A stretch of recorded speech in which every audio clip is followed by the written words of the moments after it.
Welcome to this mini lecture on ideology for Introduction to Sociology. When we use the term ideology, we are referring to the dominant ideology. On our video here, we have "the" written with a capital T and in quotation marks. This is because there are in fact multiple ideologies that exist in the world, but generally when we use this term ideology, we are referring to the dominant ideology. This is the ideology of those in power. It is the set of beliefs and practices that legitimate existing power relations. These power relations occur along multiple dimensions, including the social, economic, political, as well as environmental and cultural.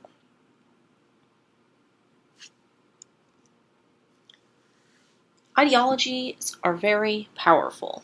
The power of ideology is to naturalize social relations, to repeat ideas so often that they are considered true, inevitable, and not something that can be questioned. Ideologies are used to explain and justify existing social relations, whether they are just or unjust.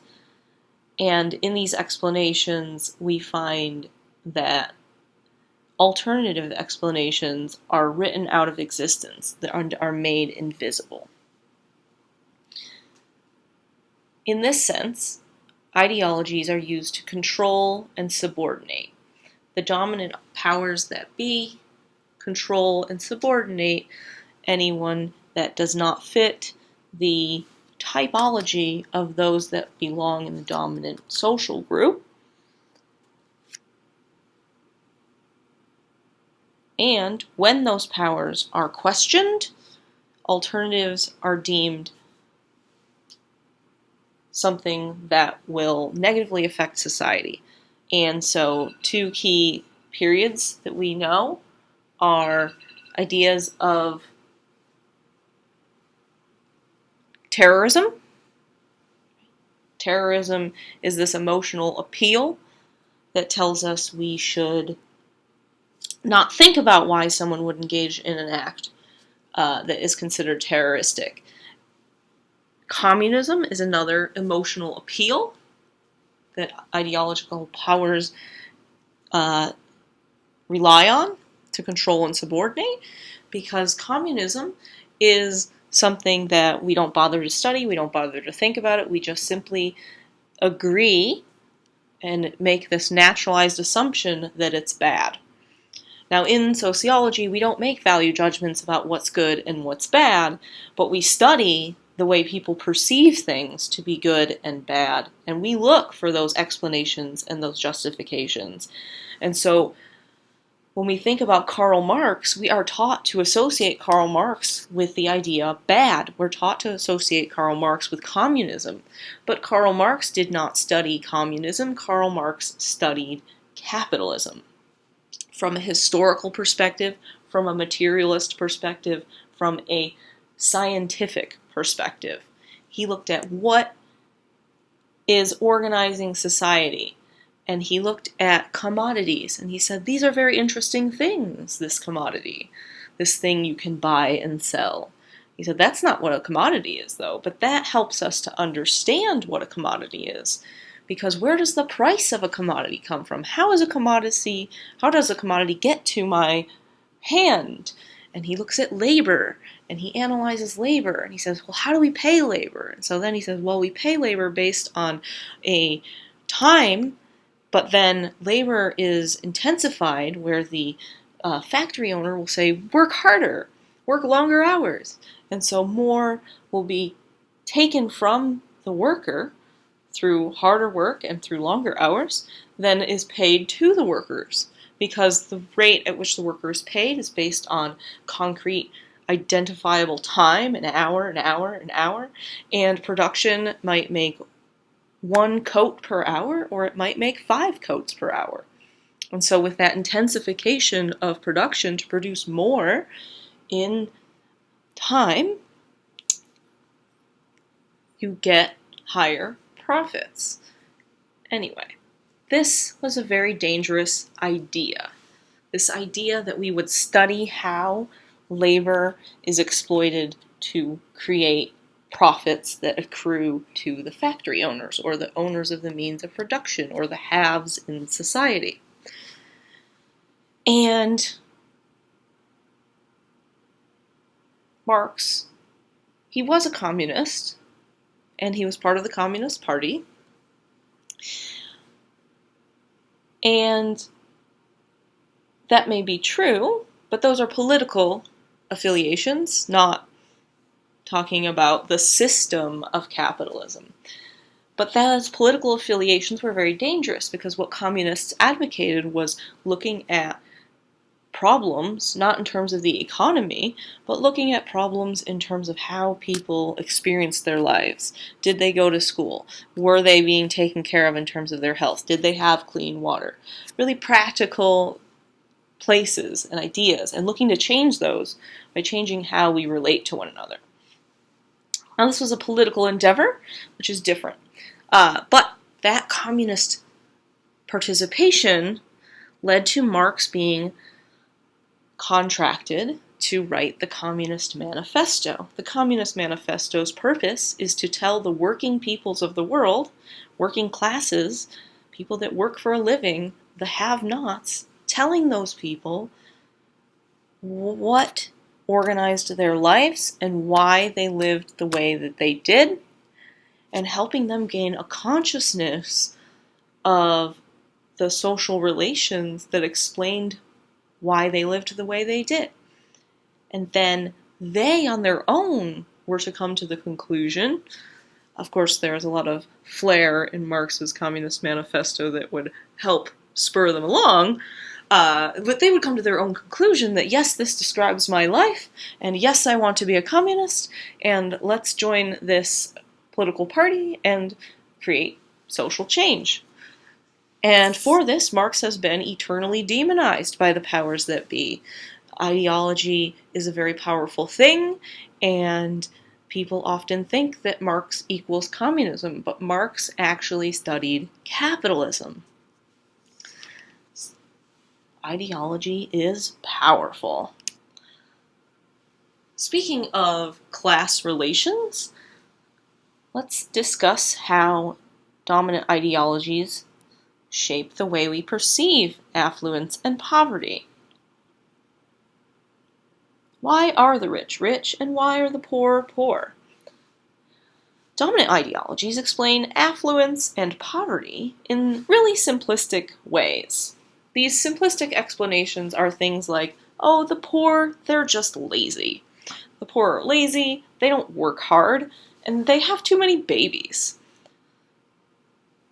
On the other hand, the rich are perceived in the dominant ideology as being really thrifty, cunning. They work really hard, and they're educated. They're just magically educated. And they wait to have children until it makes financial sense. Can I afford to have children? Okay, I'll have children now. This ideology of having children when you can afford it is pretty outdated, doesn't quite apply. These are really simplistic explanations, and they curtail further inquiry. They stymie it. They stop us, they prevent us from thinking about alternative explanations. Because if you say the poor are lazy, well, then it's their fault. It's their individual fault. If you say the rich work hard, you say, oh, they got there because as an individual, they made it on their own. And structural forces, social forces are written out of the equation. The prevalence of this ideology controls working peoples by reinforcing the idea that they are not rich because they have not worked hard. They think poorly of themselves and thus are obedient to an employer. If you make people lack confidence, they are a lot easier to control.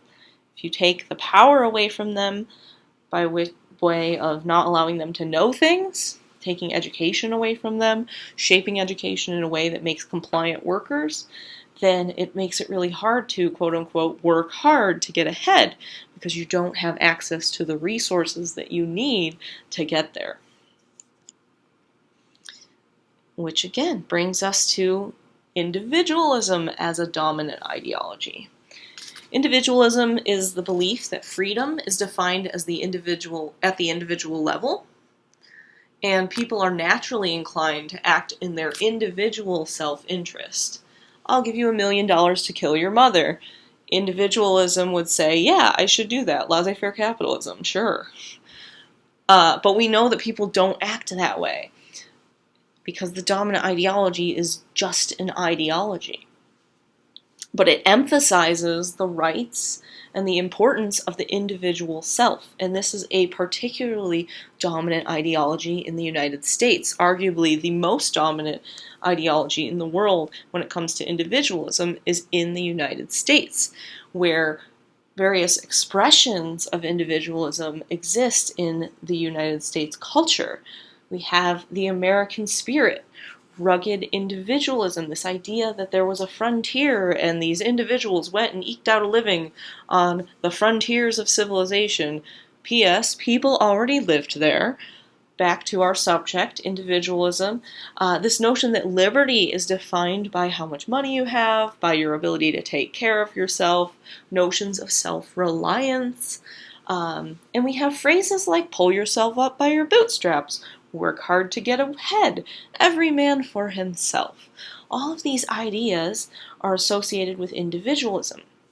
So when we think about ideologies, it's not just a simplistic word like individualism, it's the whole system of language we have and expressions and symbols that exist throughout society that reinforce notions of individualism.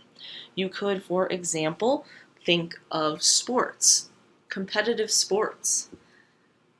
LeBron James embodies that notion of individualism. Yes, he's on a team sport, but he also dominates as an individual basketball player. And this is something that we see in a lot of sports, where it might look like we have a team sport, but in reality, we have this group of individuals that cooperate, and it looks like a team. Sometimes there are really great teams. So, for example, I think that the Golden State basketball team looks like a team. They cooperate with each other. They are selfless with the playing of the game, we'll say. To an extent, there is perception when it comes to notions of analyzing these things. So let's look at this individualism ideology in a little more detail. We think about life. Everyone has material needs for housing, for food, for clothing. In today's world, you need the internet and a cell phone. You cannot get a job without those two things.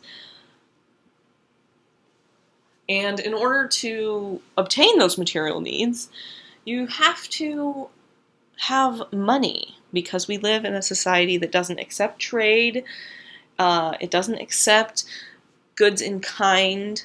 You have to make money. You have to pay money. You have to pay your taxes in money. And so to get that money, you have to get a job. So it's like, I'm going to make money. I'm going to work hard to buy the things I need. Problem is that the jobs don't pay adequate wages to support the necessity of your material needs. And this is relative to social class. A middle class family often lives beyond their means because the cultural expectations for what a middle class family has are socially constructed in a way that makes them spend more money than they make. So we often think of inadequate pay in terms of the most poorest people in society, but it also applies to middle class families.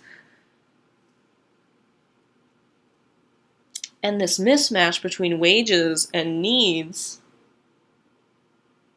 is how individualism controls the working classes. Remember, the working classes include the middle classes. And so individualism divides the working classes because the poor say, well, you're middle class. How could you not have enough wages to meet your needs? And the middle class says, well, you just need to work harder because look at all this stuff I have. Right? So there's that cultural component that defines the possibilities for your life.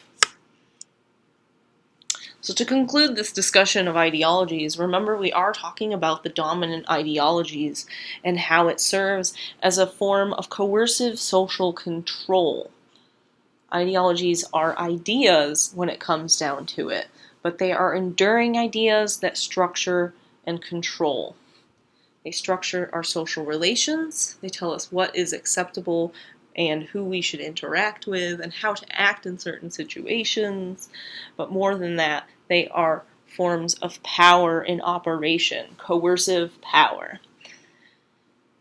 People internalize these ideologies. They internalize the beliefs of dominant culture because they are repeated from birth all throughout your life. They are repeated so often as to be true and accepted as part of the natural social order.